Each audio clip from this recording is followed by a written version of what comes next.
but there's a lot of like low-hanging fruit and I guess medium-hanging fruit there to that we can tackle with software solutions and AI-based solutions. You're listening to Data Revolution, the show about data, innovation, and economics in the rapidly changing cloud world. Hello, Jenki. Hi. I believe today you sat down with someone kind of important at Aiven. Yes, I did. Besides you, Francesco, you're very important. But I did get to sit down with our founder, Oskari. Whoa, kind of, yeah. It's a tad more important than me in the company. So what did you talk about? We had a great conversation. We definitely touched on the history of Aiven, right? It's always interesting to hear where founders started. But then we took a deep dive into where Aiven's going and the future, the vision, and what they're doing. And what I particularly enjoy was diving into AI and what it means for Aiven, because that's really hot. It's a buzzword, but it's always nice to sit down with more leaders and hear what they think about it. Yeah, I'm excited to understand better not only the technical aspect of AI, but also the business impact that we can see and we can help our customer with. So I'm really interested into checking out the episode. Should we do that? Yes, I feel everyone's going to love it. Yep. Thanks so much for sitting down with me. It's nice to meet you in person finally here in Spain. Of course, so it's great to be here and indeed to have an opportunity to meet you. I think we met online a couple of times, but I really didn't have an opportunity to actually connect on more than a couple of important topics related to Aiven Vision. Yes, no, definitely. So I actually had a quick question for you. I just started, everyone here knows I just started about a month and a half ago. So I would love for you to walk me through how Aiven got started. I know it, obviously. I hear it, I onboarded, I know the story, but I'd love to hear from you how Aiven started, and then we can go into where it's going. So initially the idea was to start creating a product and a platform that the founders would have loved to use themselves. So we had spent quite a bit of time on Postgres, managing Postgres, fixing Postgres, recovering people's lost data in Postgres environments over the prior years. And at the same time, we were looking at all this like growth in the cloud, how AWS was becoming more popular, how Google Cloud was becoming a thing in like 2013, 2014. And in 2015, when we then decided to start building a multi-cloud Postgres as a service product. Took a while to figure out what exactly we are building, what's the feature set, what's the name, all that. But eventually we launched the managed Postgres on multiple clouds, so initially AWS and GCP, then expanding onto Azure and DigitalOcean, and scaled from there on. But what we really wanted to build was something we would have used, something from developers for other developers. And over the years, we kept building on top of this, adding more capabilities to the product and the platform, streaming data with Kafka, full text search with Elasticsearch initially, then Elasticsearch changed licenses and became proprietary. We switched over to OpenSearch and so forth. So that's kind of the beginning of our journey. So I heard from Francesco, very popular at Aiven. Indeed. But I heard from Francesco that you were consulting first, like Aiven was consulting? Mm-hmm. So Aiven actually wasn't consulting, but myself and my co-founders ran a little consulting boutique for a few years prior to Aiven. And that's when we kind of came up with the idea of like, hey, why do we have to keep solving these problems again and again for even very sophisticated tech companies who are struggling with database management? And one of the, I guess, the kind of tragic things really was the fact that people contacted us when they were onto something. So they had built a product themselves that seemed to work, but when they actually got success in the market, got some traction, got new users, their systems collapsed because they couldn't scale. Yeah. So we ended up working with quite a few clients in our little consulting business, helping them rapidly scale when they suddenly had an influx of new users. And we were like, this was one of the things where we thought like, hey, cloud should just help with these like products that scale in the cloud without requiring a massive project to to provision new hardware and figure out how to scale, your databases to run on that hardware. No, that's amazing. I actually didn't know that. So it's really nice to hear the backstory of before, right, you started building all the services. So what was it like for you and your co-founders seeing one service and then you have, believe 11 now? I think we have 10 to 11 and having the full platform. What was that journey like for you? Well, as I mentioned, we started with Postgres as a service, and there's a dirty little secret at Aiven that our the name of the product was initially PGaaS, but we also pretty quickly realized we can't launch with PGaaS, nobody can pronounce it, and it's not great, and it also boxed us into Postgres only.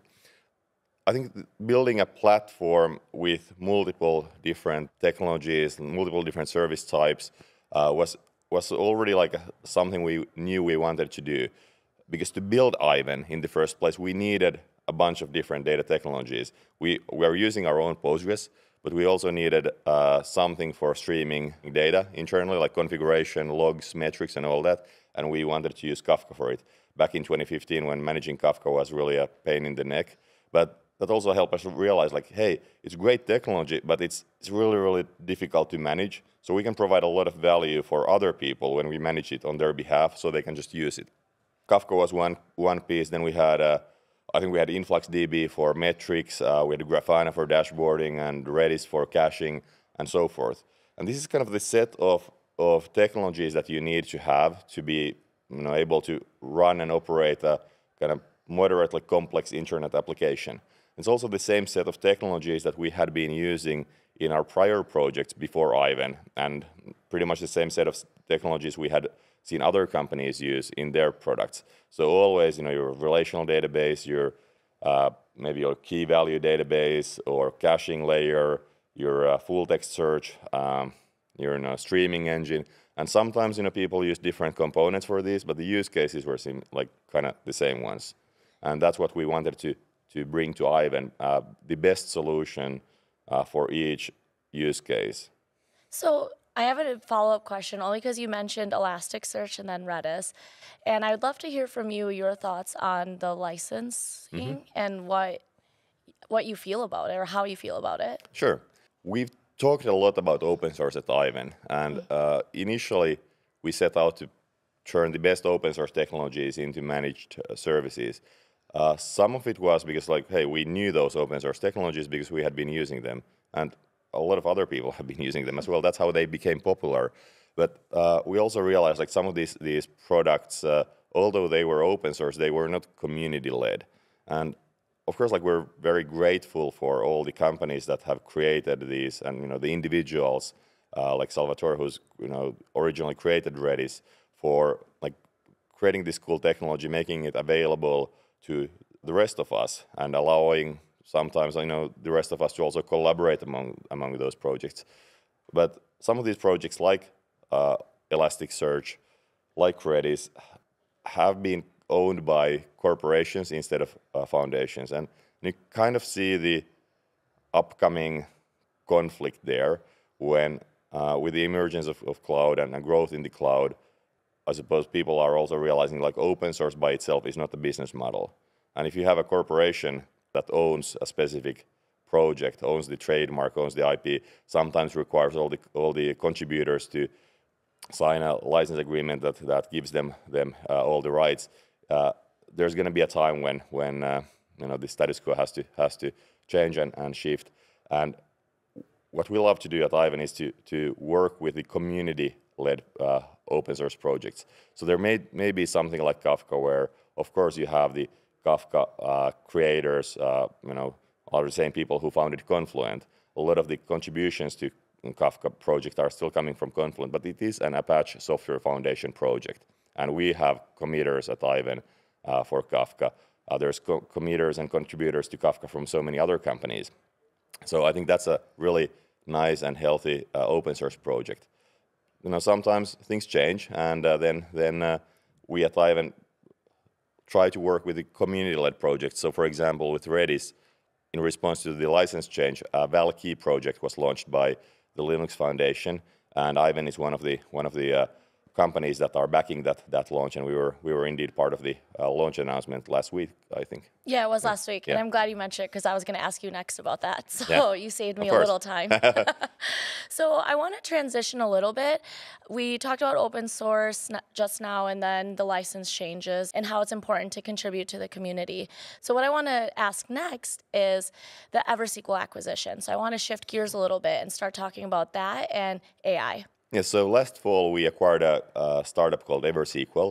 EverSQL is creating technology to optimize first SQL databases, as goes into the name, and help users get more out of their Postgres and MySQL databases, make those run better, use less resources, increase the performance when they're running optimized queries, and users are able to implement the right indexes that help those systems run faster. So a lot of our customers have been looking at ways to optimize their workloads because they might be seeing like, hey, they're probably spending too many resources doing something that doesn't feel quite right. It should be able to run this workload with fewer resources, or they're fearing that, hey, I'll have an issue scaling my business if I need to add a massive amount of resources to my database to be able to onboard new customers and new users. So we wanted to tackle that again with a product instead of requiring a lot of like consulting hours to go into doing this and optimizing the databases. There's still, of course, a case for DBAs to be looking at these queries and schemas and making sure that everything is perfect. But there's a lot of like low-hanging fruit and I guess medium-hanging fruit there to that we can tackle with software solutions and AI-based solutions. So that's what we're doing with EverSQL and Aiven. And of course, we also want to make sure that people who are not yet running everything on Aiven can also benefit from this technology and can try out the capabilities of the Aiven platform on their existing data sets. So we want to make sure that we are able to help any user of a Postgres database to see how to best optimize their systems. It's also the first AI capability that's directly on the Aiven platform, part of our product offering. But the really cool thing about this and the open source vision of Aiven and how they play together is that this does not change the data model at all on Aiven. So your data is not logged into Aiven, but we would just provide a better Postgres and MySQL experience on Aiven. So when we founded Aiven, and we wanted to make developers' lives better and like remove some of the tasks that they had to manually work on and automate that away, so they could just get access to these technologies instead of having to figure out how to manage them. So EverSQL actually extends that, because now we provide even more capabilities for developers that previously they would have had to work through themselves or work together with DBAs on sorting out these issues. So we are kind of getting a lot of the basics done by automation. So these professionals can focus on the parts of the business where they can add the most value instead of having to deal with the more mundane tasks. When you were describing that, it's not just the DBA's lives, right? It improves the efficiency of the overall team, and you can really hit the high-level business values, right? It really affects the whole organization or impacts the whole organization. For sure. So just an example of like one consulting engagement that I had prior to Aiven was working with this retailer who had suddenly gotten massive success in the market, and they were really happy about it, except that their databases couldn't keep up and they actually couldn't sell anything because their databases collapsed. And they called me. I came in and I was trying to figure out like what's going on with their systems. And eventually, after going through their schemas and functions and everything, it was quite a complex setup. There was one query where they had implemented it in a way that quite deliberately avoided using an index. And every query was massively complex, taking a lot of time instead of hitting the right index. And I think like with our EverSQL product, all of this would have been immediately obvious, and they would have seen a suggestion of adding this index or changing this query to make it run 100 times faster. it's crazy what just a small fix can do, or a small little bug. It could go really right or really wrong. Yeah. So Ivan's doing quite a bit. I wanted to ask you about your sustainability goals, because I know that's really important for you and the company. Yeah. So I think this came up already quite a few years ago initially. I think it was one of our engineers at Aiven, like back in, I think maybe 2020 or something like that, who started asking like, hey, like, do we understand what's the carbon footprint of the product? And the answer was no. But I thought that actually it would be really, really cool to be able to show the carbon footprint of all the services that we're running to our customers directly on our platform, on our console, and show also the differences in, like, are you running on Google Cloud in Finland, which happens to be super cold also this time of the year for some reason, or running it somewhere else where a lot of cooling is needed, and maybe you don't have renewable energy powering the data centers.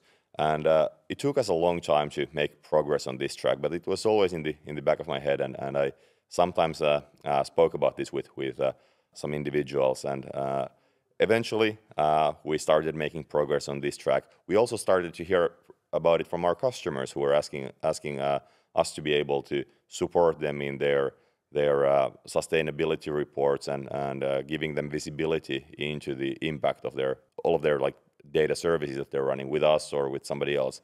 And some were starting to be pretty clear about this, like they will require all of their partners, all of their vendors to be able to report on this in the next couple of years. And if this is not going to happen with these vendors, they're going to start working with somebody else.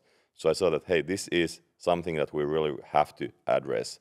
And it's something that is important to me, it's important to our customers. And I'm super happy that today we are able to do things like this and provide clear visibility of the carbon footprint of our services to our customers. And we have been working together with some other companies on these initiatives. And we have just released a new white paper on the topic. I want to dive a little bit deeper on your trusted data and AI platform and how your team is building it. As the team is building it and you're thinking about enterprise readiness, I'd love to learn, what does enterprise readiness mean to you, and what's going into the platform that makes it really attractive for organizations to consider it? So enterprise is a word that's being used like everywhere, and it means so many different things to different people. And of course, like, we've had enterprise customers at Aiven for a long time, but a lot of these initial enterprise customers kind of grew from self-service, bottom up, to more use cases, to more teams, and eventually we grew to be the data platform for some of these companies. And to be able to do that, well, we had to be able to provide capabilities that the different individuals in these enterprises relied on, whether that was around security and compliance, or like visibility into the costs of running these services across different teams. Sometimes like actually being able to connect with other systems that the enterprises were using. There's so much that needs to happen on the kind of product and company side on achieving enterprise readiness that we maybe underappreciate at times, and think about enterprise as in like that's just a like sales play, like we call people higher up in the organizations, but it doesn't really work like that. Everybody in the company has to be working towards the same direction, the same goals on being able to support the needs of some of these most sophisticated customers, our current customers, our potential new customers, and fulfilling their needs and their requirements. And I think previously about like reaching new enterprise customers. It's not about like selling Kafka clusters to the C-level. It's about listening to their needs, challenges, the opportunities that they see in the market. What's most important for them? What's most impactful for them this year? What are the goals that they are having, and what is the kind of the general direction of these companies? Sometimes also in this context, sustainability comes up, and companies are looking to transition from their previous business models into something different as their industry may be shifting and changing. And none of these conversations are about Kafka or Postgres or OpenSearch, but technologies like this may be used to power that transition. And that's what we have to understand as an organization.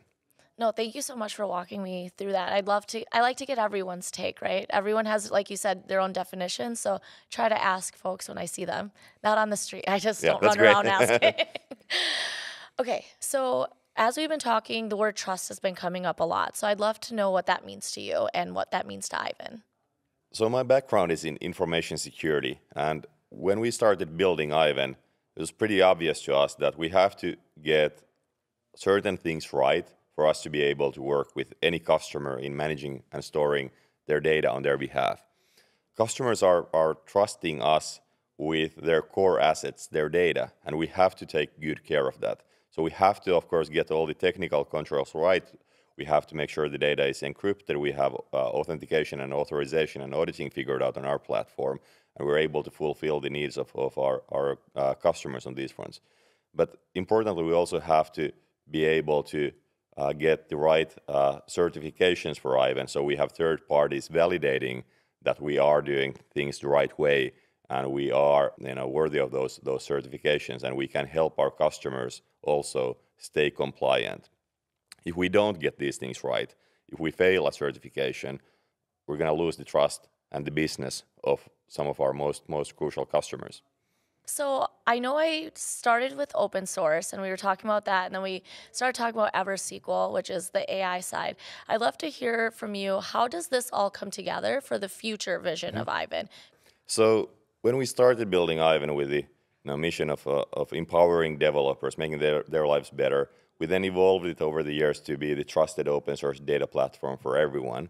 We wanted to emphasize the role of the platform, because that's where we saw we were creating a lot of value for our customers, but we did not talk about it enough. Now, as we see the world evolve and AI becoming a part of our daily lives, and a lot of interest, a lot of experimentation going into AI, we have been spending a lot of time with our customers talking about how they are looking at the next couple of years. What are they building? What are the challenges? What are the opportunities that they see in their businesses? A lot of these conversations initially started from their data, how are they using and managing that data, what tools they're using. But quickly, all those conversations turn into what are the business outcomes that they're looking to drive with the data. And everybody's looking at different ways of gaining efficiency with AI-based technologies, and how their applications are intending to leverage these models and connect that with their data. At the same time, we see this movement of like not having your data, your applications, your models all be managed separately, but bringing them all together.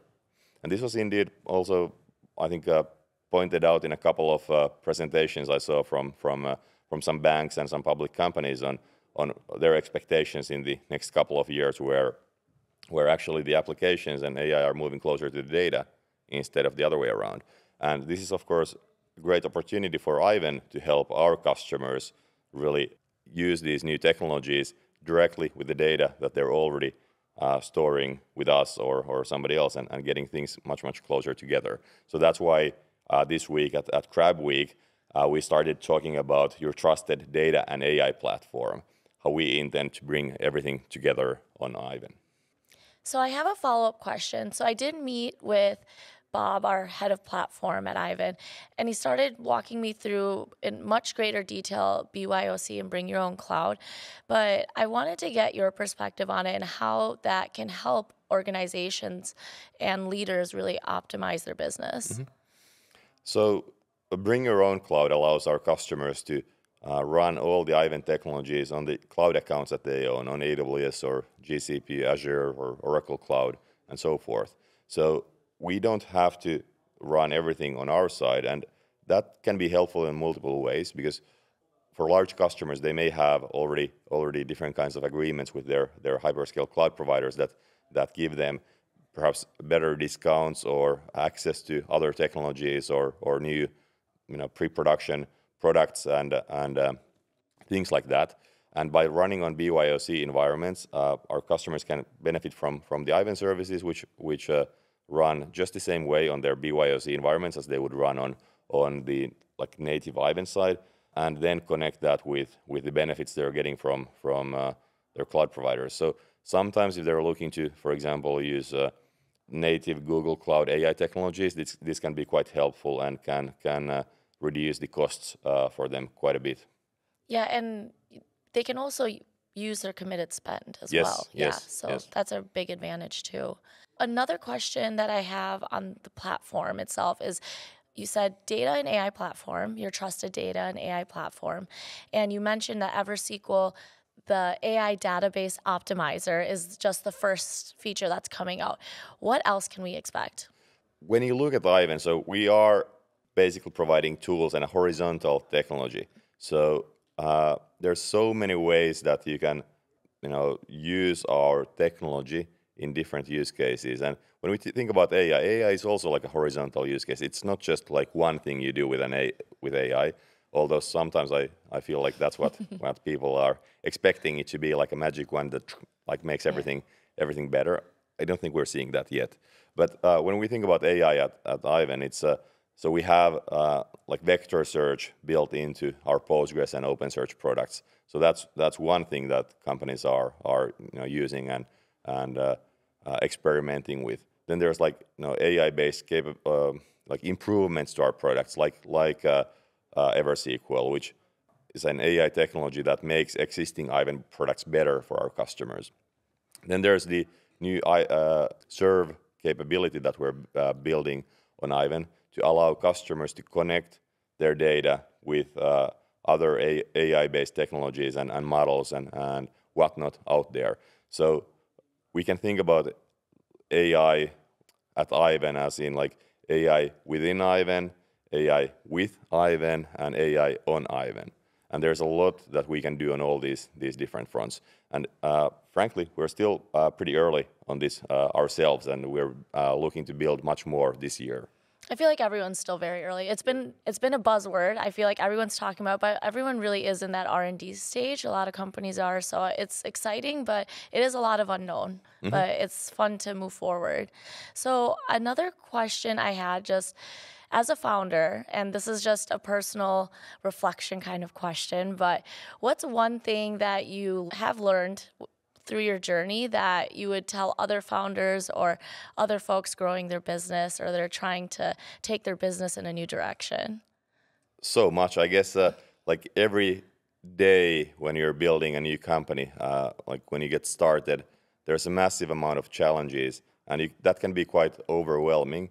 Like from day one to day, where are we now? Like 3,000, whatever. So like focus is critical, and it's so easy to kind of lose focus and start working on too many things, and then you quite quickly can get buried under these half-done initiatives, and then it feels like nothing is getting done. So just like staying focused on what you really believe in, of course, validating that with others, validating that with your customers or potential customers is crucial. So you're not just building something in a vacuum, but then making sure you have the conviction to actually go out and build it and get through all the challenges.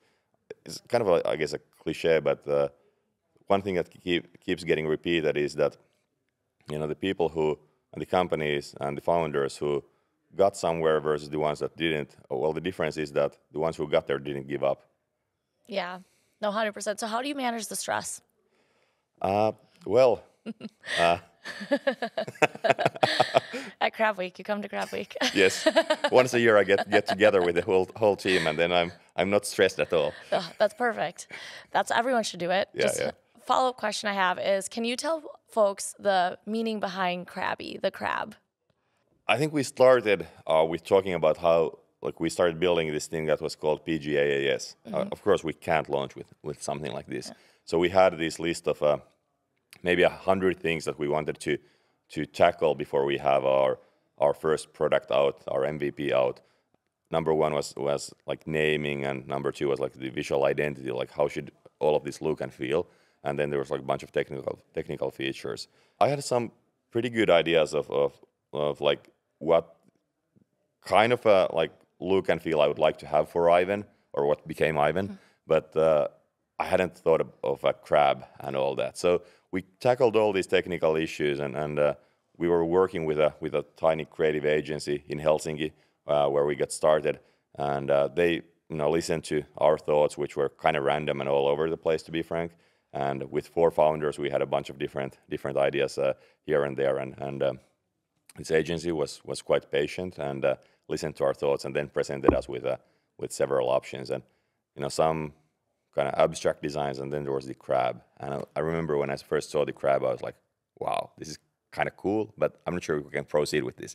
I was happy to hear that another co-founder of mine was also happy with the crab, but 2 of the other co-founders were a little bit more leaning towards one of the letter A designs. So to get all of this sorted out, I asked my then 3-year-old daughter to tell us what we should go forward with, letter A design or a crab. And yeah. I mean, I love it, so I think it was a great choice. Yes. I will say, though, since I've started at Aiven, I have gotten messages. People are asking me if I'm super into Rust. So, but I was like, no, I'm at Aiven. Yeah. No, it's actually funny. With Rust, you have also the crab there, and now with all these emojis and the crab emoji, I think there was a bug in Rust in handling the crab emoji, and they of course sorted it out because it was so critical for them.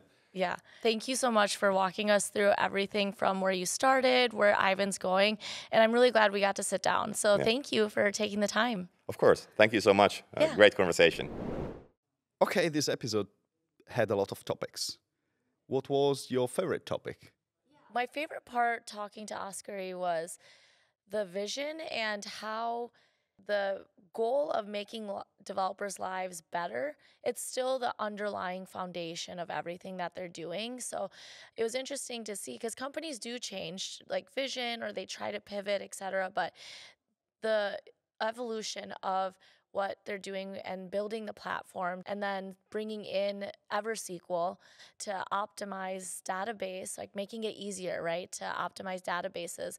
Yes, it's an amazing platform. You can do this capability, but at the end of the day, it's still fulfilling the original mission, right? Making developers' lives better. And when you do that, it makes the whole organization better. Yeah, absolutely. I like probably the opposite side. Oh. How having the basics well done allows companies to achieve their goals. Now, you, as Oskari said, selling 1 Postgres or 3 Kafka is not going to help a company achieve any of the change, but giving them ways to achieve their goals, the business outcomes, by, on one side, giving all the technical tooling that they have, on the other side, also giving them the trust and the experience that a company like ours that can see workloads happening in a variety of scenarios can give you. It's, I believe, something that allows you to work with a partner, not with a vendor, and allows you to focus on what you have to do, what your goals are, without having to care all the boring or not relevant tasks for your business. And since you said the word partners, I also want to call out, it was super interesting to hear about Aiven partnering with other organizations and all the sustainability goals that they have. Yeah, absolutely. I believe we are part of a long chain, and everybody has their part to play in order to build a sustainable business. So thanks a lot for interviewing Oskari. Thanks a lot for covering all these topics. I hope everybody has enjoyed this absolutely interesting episode. I hope they enjoy it too.